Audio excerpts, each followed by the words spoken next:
Initiative, nobody knows. Will, okay. Thanks. Buenas tardes a todos y bienvenido. Muchas gracias por venir a mi presentación y muchas gracias a nuestros patrocinadores. Lo siento por mi español. Okay. Mi nombre es Cheryl Biswas, and this is my talk for you today on the weaponization of modernization.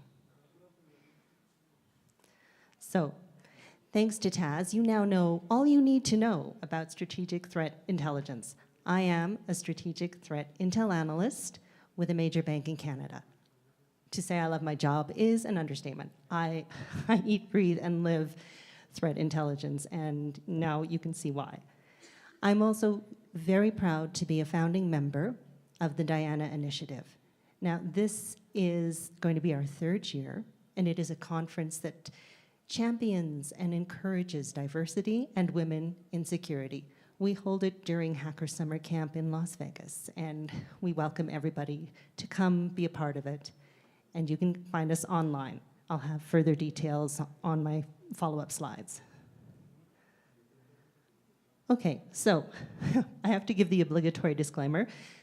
My views and expressions are those, and they are mine alone and not that of my employers, past, present, or probably future. Yes. All right, so we're going to have some fun talking about something that I find absolutely fascinating. We're going to delve into the world of botnets and cryptominers. So we'll talk about botnets, we'll talk about weaponization, then we're going to look closely at monetization, because it's all about the bottom line, right? We're going to do a little scenario role-playing through the lens of an attacker with our what-if section, and I'm not sending you home unprepared and empty-handed, so we're going to talk about protection. Then we'll have a little session for question and answers, and there will definitely be homework. You're getting takeaways. All right, who here does not love a good, scary story? Oh, I love them. So think sci-fi meets horror. Edgar Allan Poe and H.P. Lovecraft. Well, that for me, my friends, is the world of botnets and cryptominers. We are going to examine an evolution. In 2 years, botnets have gone from what I would call instruments of mass disruption to exploit-enhanced armies that do mining and take control. Targets are no longer individuals, they're enterprises, because there's a lot more to be mined in those data-rich environments than just Monero. Now, what should we expect when we move from outages to destructive payloads, and when annoyance becomes the adversary? Well, it starts here. The Internet of Things, millions of things with default passwords, and unpatched vulnerabilities, and no hope in hell of securing them, neglected, connected, and unprotected. Let me step to the side. We have now experienced the impact of DDoS, distributed denial of service attack botnets, using botnets that are hundreds of thousands of compromised Internet of Things devices. This is a rapidly expanding threat surface, and it's consumer-driven. Unfortunately, the race to the finish line has left security so far behind, it's not even an afterthought. And unfortunately, there is little incentive for manufacturers to do things better. So, in 2018, the use of botnets increased. Anybody have a guess? What percentage the use of botnets increased by? 500%. Yes. That was thanks to the release of the Mirai botnet code and the variants that it spawned. Now, across 2018, crypto mining increased. There was a 15-fold increase in crypto miners. There were predominantly two kinds, those that operated on compromised devices and those that worked in browsers. So let's talk a bit about what botnets do. Predominantly, they have been used for DDoS, like I said, distributed denial of service attacks. Is everybody familiar with what I mean by that? What it means pretty much is you can't get on that website. You can't play your Xbox, you can't play your PlayStation, you just got it for Christmas and you are really ticked. But it's more than that. They've also been used for spam distribution for a long time. It's just an army sending crap out there, send forth and mail. Now, the other thing that they do is not just part of phishing attacks.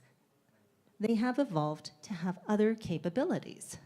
So, they can spy on you.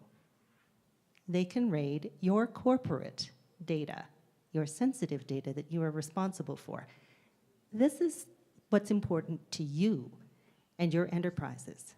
It's not just an individual inconvenience anymore. It's a liability. And it can drop secondary payloads. We're going to be talking about crypto miners, but those payloads have the potential to include ransomware and wiper malware, bricking your system completely. Their primary function is and will always be to recruit more botnets, to spread with joy. So we'll talk a little bit more about the monetization and the weaponization. For example, for attackers, they can rent these botnets, which gives criminals a dangerous and lucrative proposition. In January of this year, Nusitar International Security Council did a study with some security professionals in 6 different countries. They were European, British, and the US. Half of those companies reported that they had suffered an attack in 2018. As you can see on the chart here, the highest threat for them was the DDoS attack. Now, what's interesting is that 75% of these professionals expressed deep concern over bot traffic that could steal their corporate information, even though they had a bot mitigation strategy in place. Which brings us to this. We need to be prepared to expect more attacks with greater capability. Are we there yet? Well, now, let's talk about those capabilities, shall we? I don't think we have to imagine anymore. From what we saw last year, this scenario is already in play. There are so many devices out there that are hard to patch or cannot be patched. It isn't that simple. My colleague Dave Lewis said it very, very well. So they're just left out there, connected and continuing to be used and hunted by the attackers who know what they're looking for, know what the vulnerabilities are, and are very ready to exploit them. And the average user, well, they're typically a consumer. They're not technical. And they think that it's a glitch if anything isn't working, if it's running slowly. They have no idea that they have been compromised. Like this. Oh, yeah. Yes, you really can set it and forget it. So I'm going to start here. Let's consider Mirai to be our pivotal moment. How many people remember fall of 2016 when we lost internet connections along the eastern seaboard of the US? There was no Twitter, no GitHub, no Netflix. Oh my God. And for many people, there was no internet. A major service provider, known as DIN, suffered a massive DDoS attack. Now, Mirai was a game changer in the way that it aggressively spread. It searched the internet in big blocks, looking for, you probably know this term, open telnet ports. And there they were. And it found one, and it took that, and it used an internal database that it had, filled with, and you're gonna love this part, 61 factory default credentials. Yes, because those exist and they are available, and those were loaded into this botnet. And using that, it was able to spread, access, infect devices, and then go on to scan, connect, and spread, kind of like lather, rinse, and repeat. Take a good look at this map. This is stage 3 of the Mirai attack, which means there were 2 earlier stages during that day. Let's talk about that from a business perspective in terms of the impact and downtime. Because as a business, there's only so much downtime you can withstand before you're going to really be able to recover. Now, that's when DDoS moved from an inconvenience to a major impact. And for me, this is what botnets used as a weapon looks like. This is a fine selection of botnets post-Mirai, and we're going to talk about some of them now. This is the hide-and-seek botnet. I'm sharing my favorite ones with you. So it appeared in January of 2018. It was the second botnet, actually, to have peer-to-peer architecture versus conventional command and control. Now, with conventional command and control, you have one point to bring down. But with peer-to-peer, they're talking amongst each other. You've got multiple targets. It's not so easy. And it had countermeasures built in so that it could evade detection. But it got enhanced in May of 2018 with something very important: persistence. Up until this time, you could flush botnets out of your system by doing a reboot. Not anymore. This was a game changer. In July, it increased its attack selection by adding database servers. Now, we love our database servers. We love Hadoop, we love Mongo, we love Elasticsearch, we love Couch. We love them so much. We put them on the internet and we don't even protect them. We just share them with everybody. Unfortunately, they can get scooped up into a botnet like this one. And in September, they went for the good stuff: Android devices, because we know how secure those are. And there's so many of them. Milobot. Well, this baby is all about the attack. It was designed for something called malware versus malware wars. Now, I haven't actually witnessed anything like this, but they're thinking ahead. This is an attack vehicle, and it can hunt for and disable malware on enemy targets. It's complex, multi-tooled, and designed for evasion. The internal parts are wrapped in an encrypted resource file. And the malware itself is layered, 3 layers in fact, and each layer is responsible for executing the next layer. The final layer is designed to execute in memory, not on the disk, to make it, well, not impossible, but pretty damn difficult to track it and detect it, because in memory is very effective. Milobot can be used to download any payload desired by the bot herder. So we're talking Trojans, cryptominers, ransomware, wiper malware, or if there is something worse, it could do that one too. Welcome to the games that nation states play. VPN filter, well, this absorbed almost 1 million consumer-grade devices. You probably have one of these routers in your home, TP-Link, or I have one, Netgear, gah. Oh, and our favorite one, Microtic. There were a lot of those. In 54 countries, and this all happened over the space, a very short space of time, weeks. Now, this malware strain is incredibly complex, and I'm not surprised. It was issued by Russia, and this was the second botnet to be equipped with persistence. It also was equipped to hunt for SCADA components, and it had a function that would wipe the firmware and incapacitate the infected devices.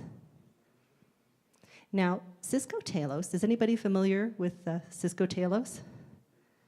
They are an excellent resource, and I have them on my resource sheets at the end. They did a terrific series of write-ups around VPN filter botnet, 3 as a matter of fact. In September, they issued an update saying that this bot was getting some more enhancements. In fact, it was getting 7 lovely stage 3 enhancements, including VPN, a reverse VPN, and port forwarding from Russia with love.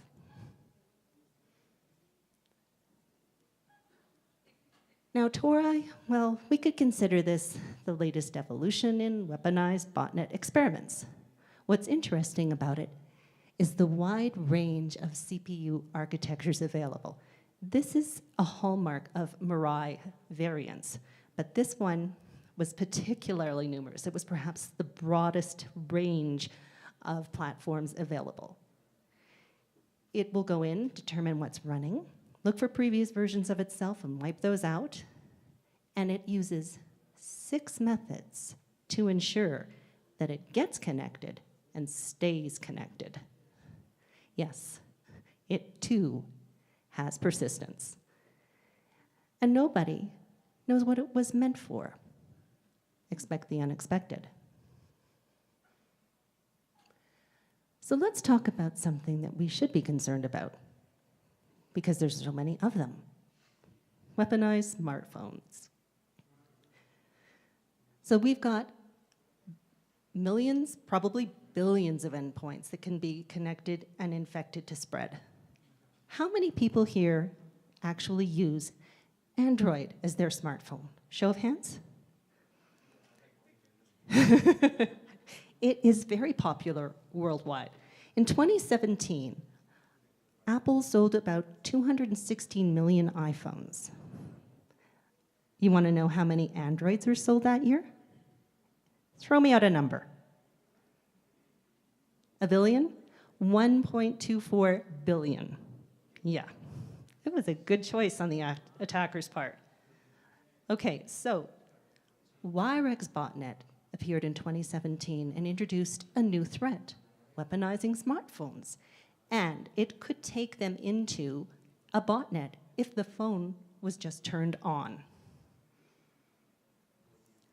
Now, this would conduct what are known as volumetric, the name says it there, DDoS attacks against layer 7 or the application layer. So it's going at a specific application.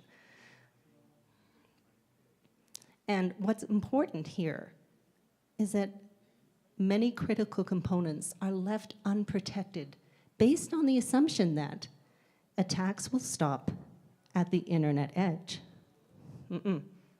Because with Wirex, we learned that attacks can come from within the mobile network. This is on us to keep evolving with the attacks, to look at how they've become. They're not static, they're polymorphic. They're changing, learning, adapting, and growing. And after last year and this talk, everybody's going to know about this particular router brand. But it shouldn't be a household name for these reasons. Okay, so we talk about the bottom line. Script kiddies are in it for the lulls. Nation states are in it for the control. But criminals, they're in it for the money. So welcome to the rise of cryptominers. Going from late 2017 across 2018, it was very similar to the way that ransomware took off in 2016. These are enormous numbers, right? It should be significant to us that this is not just an annoyance. This is a threat. It's pervasive. And it is coming into an enterprise that you are working at because it has moved on from attacking individuals and PCs. It's hungry for power. Mining Bitcoin is resource intensive. Now the new formulas need something far beyond what your basic home computer can provide. That's why enterprises are so good. You've got CPU cycles, tons of electrical power, and it can actually blend in with what may be monitored so that it doesn't go detected. Its signatures don't exist on your existing blacklists. So it happily goes in there and chews up your resources. You might see a spike, you might see some slowness, but they're making money off of you. And that's the appeal for the attacker. They're getting a guaranteed return on investment. They're literally using your resources to make their money. There's no risk, there's no overhead cost, and they don't have to go chasing down a ransom. Miners can operate on compromised hardware. They can operate from browsers and end when the browser session terminates. And a number of them have now been crafted to be fileless for less detection. They utilize major exploits, like Eternal Blue. Is everybody here familiar with the release a couple years back of NSA and their tool chest and Eternal Blue? Yeah. They're using that along with existing vulnerabilities against a lot of enterprise equipment to be able to gain their initial foothold, go in and infect. So for me, my interest started last January, literally like New Year's Day, when I was just scanning blogs and things and came across a name I could not pronounce, Smomenru. Well, I learned how to pronounce it because it's a fascinating story. This is a giant mining rig. There had never been anything like it. And in a very short space of time, this had jacked up 2.3 billion in revenue. Over 500,000 devices got caught up in this. And it was not just some simple code. This was a complex beast of a rig. And it utilized Eternal Blue to spread. It could withstand sinkholing. And this is something that we're seeing as a trend. Attackers utilizing Windows systems and services like WMI to live off the land and avoid detection, because if it looks like Windows and it smells like Windows, then it must be Windows. Probably Botnet came out a little bit around June of last year. This was aggressive in a very short time, and these things tend to move very fast. That's why I'm highlighting them. This had gone and attacked 40,000 web servers and modems and IoT devices for its crypto mining campaign. And it would redirect users to malicious sites. I was interested because it was targeting banks and financial services. It utilized the R2 worm to spread. Now, worms are fabulous. If you want to spread something, you use a worm. And it used SSH brute force to gain initial access and keep expanding the botnet. Another trick up its sleeve, when it found CMS platforms, it infected their backdoors. It affected their sites with backdoors to continue to gain access. All right, fast forward to now. Who here uses Docker? Because we love our containers. All right. Well, on March the 4th, early this month, researchers identified hundreds of vulnerable and exposed Docker hosts online that were being caught up in a cryptojacking campaign. And it was exploiting this particular vulnerability, which is a run-C vulnerability, What does that mean? It can trigger a container escape. The whole point of a container is that stuff stays in it. You don't want stuff coming out of it. That's a problem. Okay, which means, from an attacker's standpoint, they're going to get access. They're going to pivot and get access to the host system, and then they're going to have the opportunity to arbitrarily write code, mess around with stuff, and take control. This is not a good thing. So we have a container escape generated. We're able to overwrite this particular binary on the compromised system. And these are the ports. I'm putting them there so you can go home and check. Homework. Yes, that were open. Now, what was interesting? The same day, Docker issued a patch, but only 103 of the exposed, at least 1,000 Docker daemons were exposed that they could count online. Only 103 patched. So I went on Shodan to see what I can find. And if you see right here, I'm sorry, I don't know how to use the laser. That red circle, that's our miner rig, XM rig. Nailed it. Okay, so if we've got the weaponization of Docker, what's that going to lead to?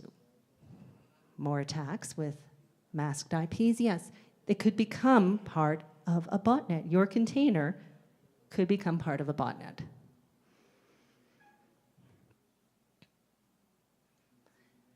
This is another new one, following along an interesting and scary trend where Linux servers are getting caught up in crypto jacking campaigns. The miners are more aggressive, and in February, researchers found this, and it was targeting about 70,000 servers. Interestingly enough, some of these were AWS hosts. It's a crypto miner that installs a backdoor Trojan. Trojan means that the attacker has now created the ability to go back in and access that system anytime they want without detection. Once they're in your system, they can find a way to pivot and help themselves to your data. This one went after 6 Linux distributions, but it could also attack Mac OS.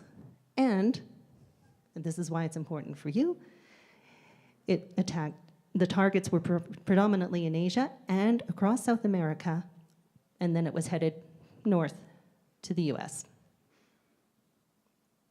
XMRig seems to be a common malware miner of choice, so that's what it was using.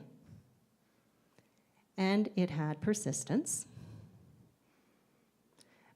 It had finagled something within the Linux servers to set up its own reboot so that it could just automatically reboot and restore itself. This is the initial infection vector.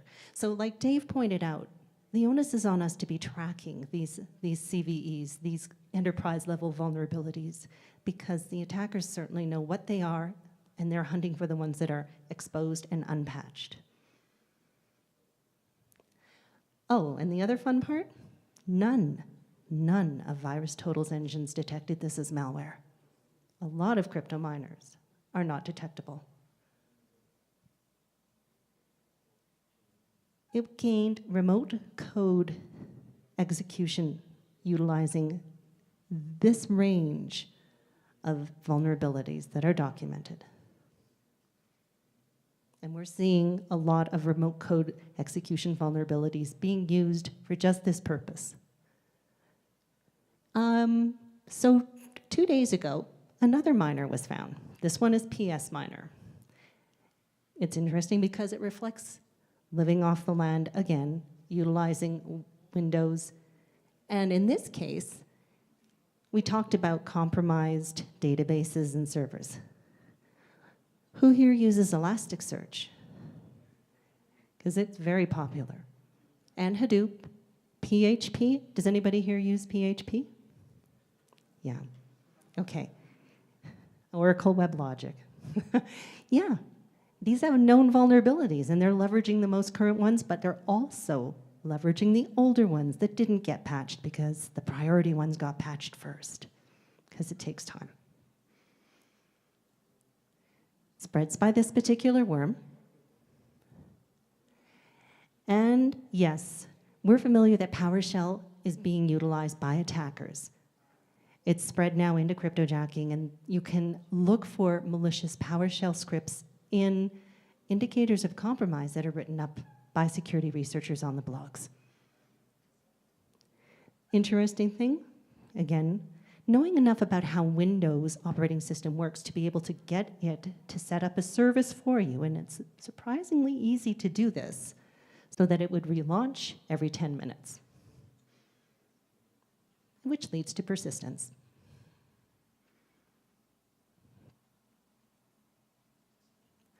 Okay, I work in FI. If you work in FI, then you know what account takeover is and how it has grown to become a major problem. I won't exaggerate it, it's very serious, and it just continues to be a battle that we fight. Attackers use botnets in mass force to hammer, literally hammer sites with credentials to get in for malicious logins. So according to Akamai, you can see how this just continued to grow and by the numbers. If you have 3.2 attempts between 4 months, January and April, that escalated to 8.3 billion just between May and June. This is known as credential stuffing. It's great for the attackers because it is low risk and high gain, but it's a very expensive problem to try and deal with, and mitigation has its own set of issues.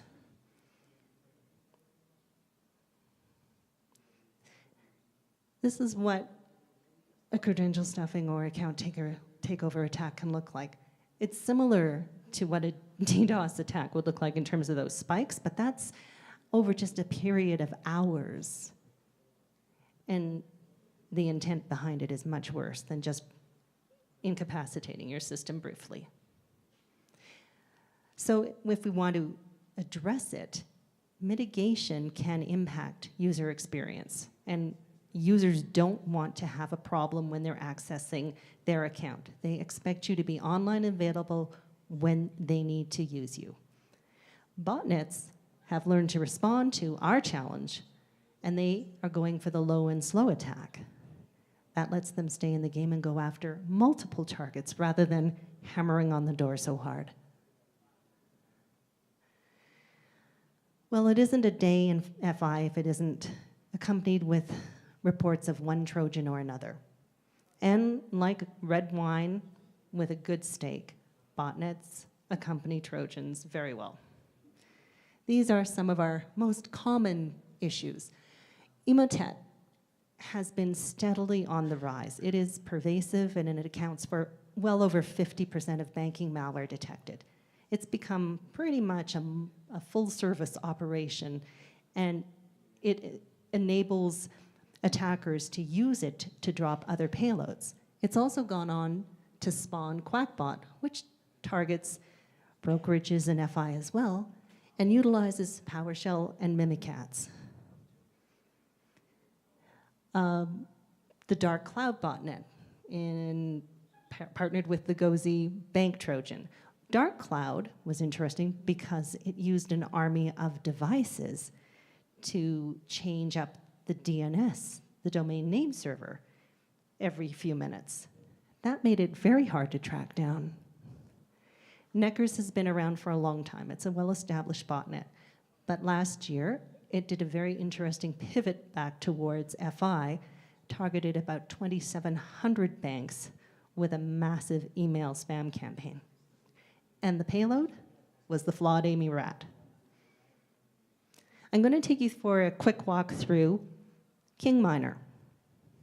So this is a new miner, relatively new. It was discovered in June of 2018, which forces Windows servers to give up their CPU time to crypto mining.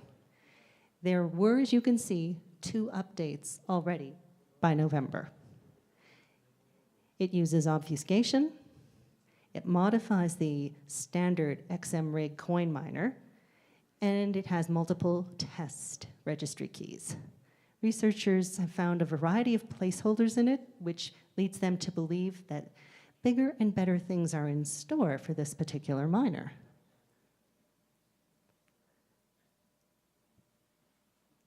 So the targets are Microsoft IIS and SQL servers. Tactics, techniques, and procedures. It uses brute force to gain initial access. It goes in and it manipulates files, and it creates a particular critical dependency during emulation. It evades detection. In this case, it disabled an API so that it could hide the mining pool.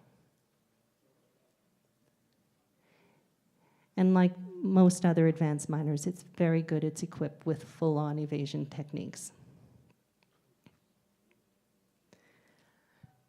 So I took a sample file hash and the URL and put it into VirusTotal to see what showed up, just to determine if there was better detection.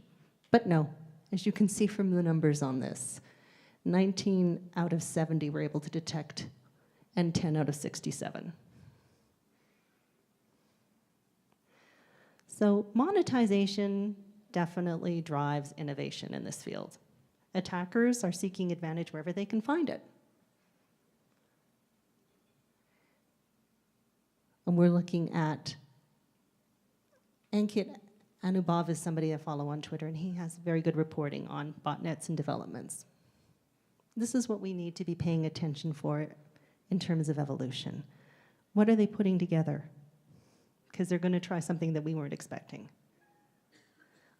So, as I promised you, we're going to look through the lens of an attacker, because we want to understand how this could impact us as enterprises and businesses in terms of risk. Let's talk about the growing expanse of attack surface. Who here understands or knows what I mean by attack surface? Okay. Essentially, it's the total sum of vulnerabilities that could be exploited to carry out a security attack on both physical and digital terms. So there's a shift from just Internet of Things to enterprise of things. Has anybody heard the term enterprise of things? Think of all of the stuff that we are connecting to be able to do business on a daily basis. We've got sensors in transport trucks. We've got sensors on trains. We rely on connected equipment that was never designed for that purpose, but that helps us increase profit, ensure delivery, ensures that we can reach more customers in less time. And it's vulnerable, and it's a target. Think back to what Taz showed in terms of her talk on strategic threat intelligence and what attackers would be looking for. Anything that cuts costs, increases your bottom line is something that they would be very interested in. So, industrial spaces, definitely. Working remote, it used to be that industrial systems, specialized industrial systems, were contained amongst themselves. Now we need to connect more to the internet, and people need to work farther away from where these systems are located or what they're monitoring. So what we're adding to the system are more things that we're not properly securing, that we don't fully understand the ramifications of. And that can include just being able to add out-of-date operating systems, web browsers, and email programs. Legacy systems are now exposed that used to be protected and segregated. So we're fighting poor planning, older systems, and bad habits. In ICS, we talk about a run-to-failure culture. I have a couple friends who work in this field who work on power grids, and things run for 30 to 40 years untouched, because to try and patch them would pretty much guarantee that they're broken. They don't want to have to go in and fix that. because it's costly, because it can't be done easily. All right, so as an attacker, where would you want to hit most? Critical infrastructure, the stuff that runs our daily lives. Power grids are obvious, and we know that there have been numerous attacks and hackers trying to hijack systems and extort money out of those. There's an absence of security in the specialized communications protocols that those power stations rely on. Now, many systems also have their own web interfaces now because they have to do remote management. And again, these are vulnerable. Why? Because they have hard-coded passwords, not even default, but coded right into the system in the firmware. So an attacker could go to a manufacturer's site, download that firmware, and find out what that password is to gain access. As well, they don't utilize things like VPNs, virtual private networks, to protect the programmable logic controllers that are used to help them run things like dams or key materials and components in the industrial sector. So, think beyond financial extortion. Attackers can launch a very debilitating, crippling, and destructive attack. Case in point, Shamoon Wiper Malware version 3 came out last year. All right, let's talk about the inconvenience of DDoS. How many people use GitHub? Right. Last February, the biggest DDoS attack recorded happened to GitHub, 1.3 terabytes per second. And that was twice the size of Mirai. Now, Memcrash, as it was called, it wasn't a botnet, but it was a collection of vulnerable, misconfigured servers that could be made into a botnet. And we have a lot of those servers. They're internet-facing when they shouldn't be. And they live in enterprises that don't even know that they're there. I will speak from experience on that one.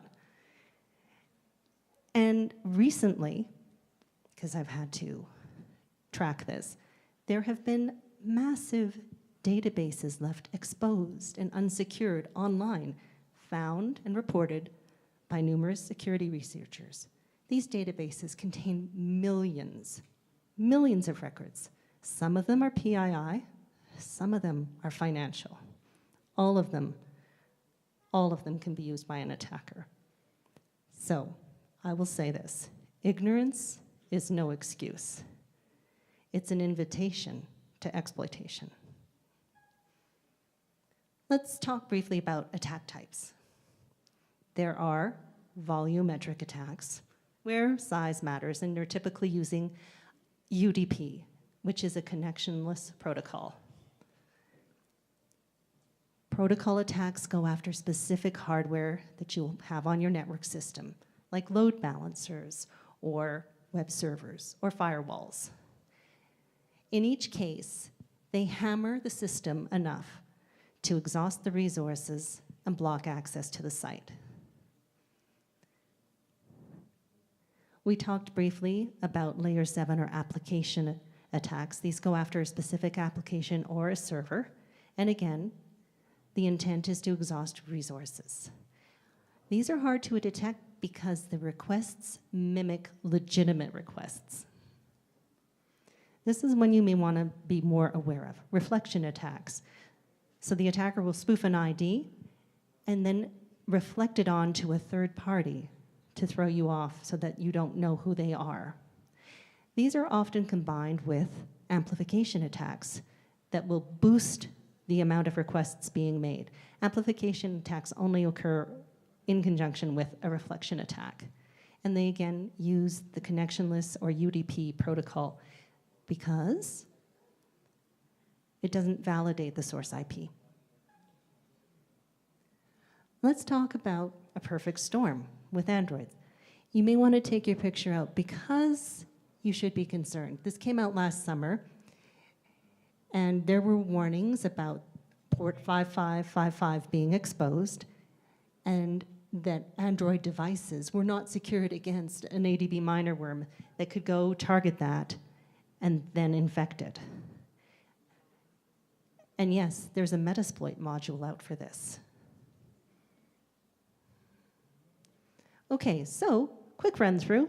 From an attacker's viewpoint, which one is your favorite and why? Hide and seek? Milobot?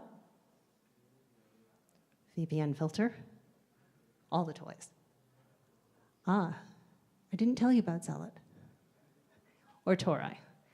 All of these have been, they've made available ideas, exploits, and code that can be copied, used, and leveraged for a higher impact attack.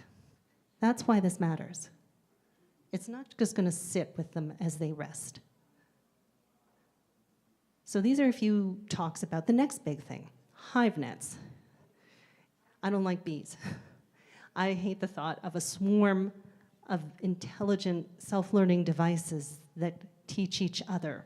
And that's what we could be looking at in terms of the future of botnets.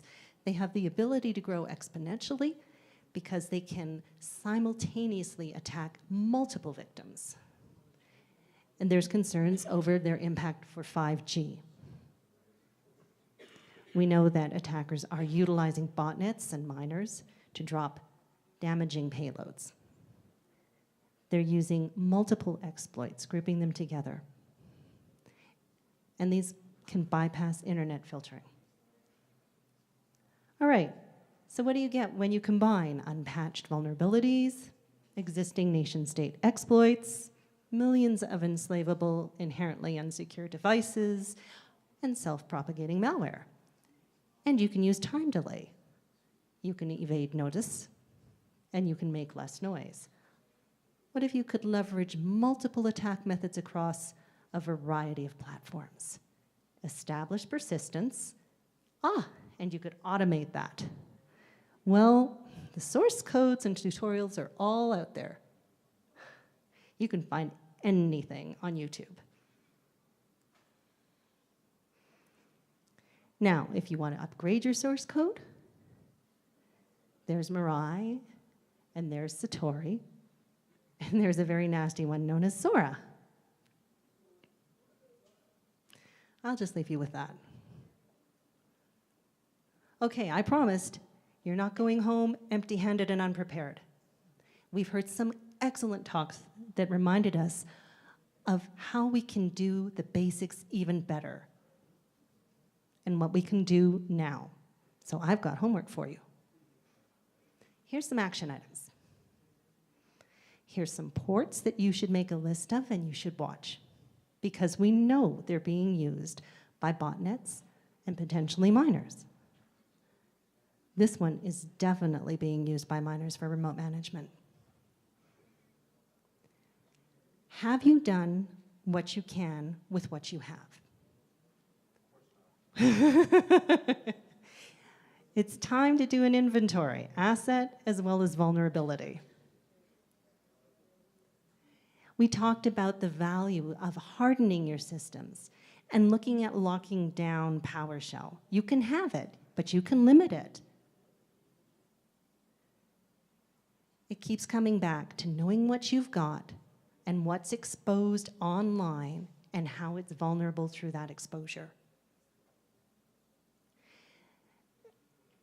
Read, share information, find out what current indicators of compromise are from current attack methods, and use them to update and harden your systems. Picture time. Here's some exploited CVEs you may want to look at further. And we talked about going in, investigating these, understanding what they could mean to your network and your systems. Signature-based, some things still are, but they don't evolve. They're too static to really be of any value to us. Use behavior to track anomalies. And the term, I think, is heuristic, but really, it's very effective. If you can have a baseline and you're watching it regularly, you can see where the blips are. Low and slow attacks are becoming more popular and more prevalent because the attackers know we're watching for the noise. We can't see them if we can't hear them. And diversions? Well, if somebody sets a great big fire over here, and we're all gonna go chasing over there, like that, the attackers are working away over here on 1, 2, 3, or more things. You can bet that's happening. Your web application firewall is invaluable to you, but it isn't perfect because, like Dave said, security is not absolute. It isn't perfect either. So be thinking and learning about attacks that can bypass your web application firewall. Keep blocking your IP addresses, but remember, those are static, attacks are revolving, and the attackers are changing it up. There are digital defenses that you can put in place. You can hire third parties for these purposes. I've put those things up there so you can read more about them. However, have your web app firewall in place and absolutely be considering, what can I switch over to? Who can I hire? I can have something on site and then I can be ready to move. Because are you ready for a 10 terabyte per second attack? Okay, so takeaways. We've said, know your attack surface. Know what your systems are and what your vulnerabilities are against them and how they're being leveraged. This is what's currently happening. If you're running a Windows environment, you are absolutely a target. This is how they're coming after you. I love that word polymorphic. It means bad, bad things. I told you it was a scary story. But yeah, adaptive attacks that learn and grow. We need to keep pace. We can't emphasize it enough, but best practices are going to save your ass, really. Not everybody gets to connect to everything all the time. Asset management is your best friend. Oh my God, backups. Test them. Take them out of the box and test them. And last but not least, we are an amazing community with a ton of information. Collaborate. These past 2 days should show you how incredible it is when we share our learning and experience. We're stronger together. So we know they're out there. We can't pretend to know what they're going to do next. Expect the unexpected. Do I have time for questions? If not, if there are any questions, okay. Muchas gracias.